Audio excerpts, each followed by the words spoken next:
This video is about text wrapping. So what do I mean by that? Well, it's when text wraps around an object.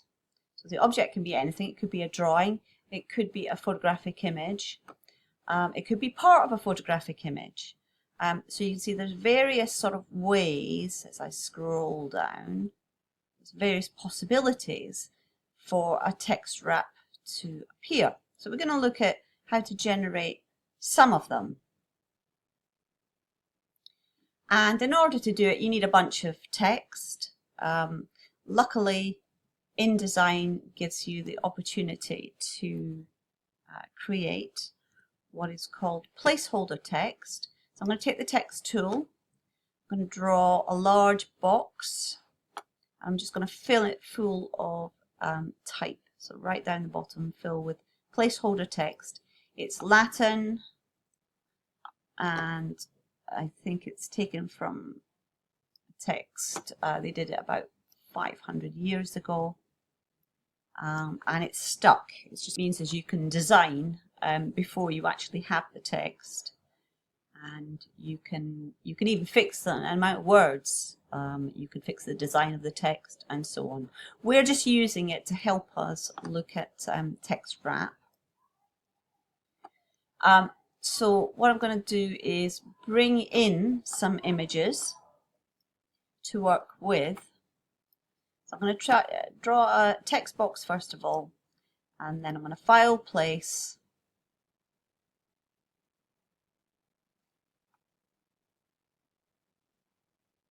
I'm going to find an image to bring in.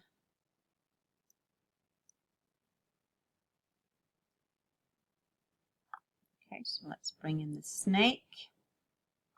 I'm going to use fill frame proportionally and then just adjust it.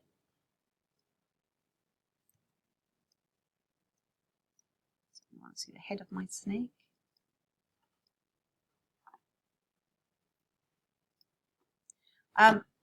In terms of layers, I'm going to send this one back. The snake's on top and it's actually hiding the text. I want you to see that the text is sitting on top at the moment.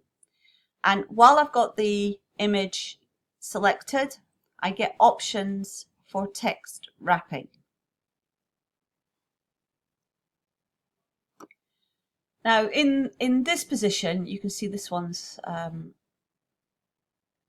grayed out, so it's showing me that it's that we're applying no text wrap at the moment to this object. I can ask it to wrap around the bounding box, and the bounding box is of course the edge of the image. So if I click that there, you can see it then wraps around the edges. Now it's a bit close here, so I need to make an adjustment. In order to do that, I can open up my text wrap panel. The text wrap panel allows me to push against all the sides. So we've got inside and outside, left, right, top, bottom. And I can either allow the locking device to adjust everything, or I can unlock it and deal with it side by side, so you can make adjustments. Now, the text wrap is applied to the object and not to the text, and that means that anywhere I move the object, the text will wrap around it. Okay, but you might have to make adjustments, and that includes placing it directly in the middle, put the text on top. But be aware that's really not a very good device, okay, because then you're asking people to read across like this, and it's not very easy to do that. It's sort of frowned upon, so avoid that approach unless you are using columns.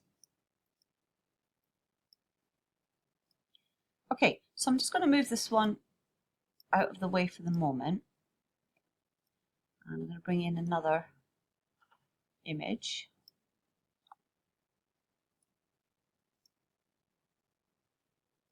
Again, we'll bring in the snake.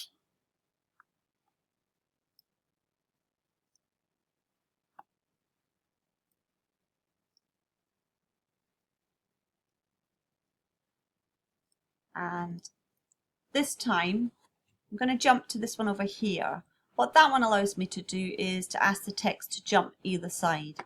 And that is a sort of convention. It's more of a sort of desktop publishing convention where you see an image splitting text.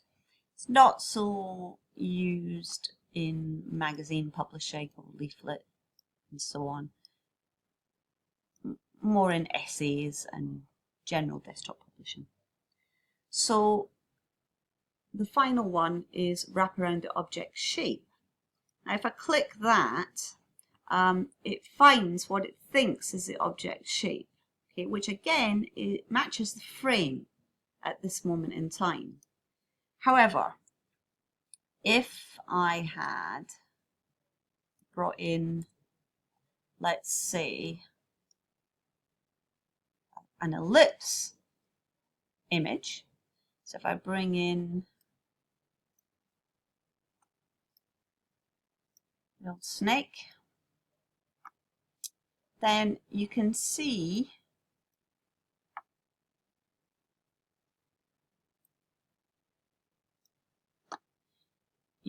that when I click wrap around the object shape, it's not going to the edge of the frame anymore. It's actually following the ellipse shape. So it's the actual shape. So it's not the frame in this case, it's the rectangle or the circle. Again, you can use the text wrap panel to make adjustments, but now you don't have sides and top and bottom because it's a circular object. It only has one edge, so I got to push away from all of the edges. And again, I can remove this.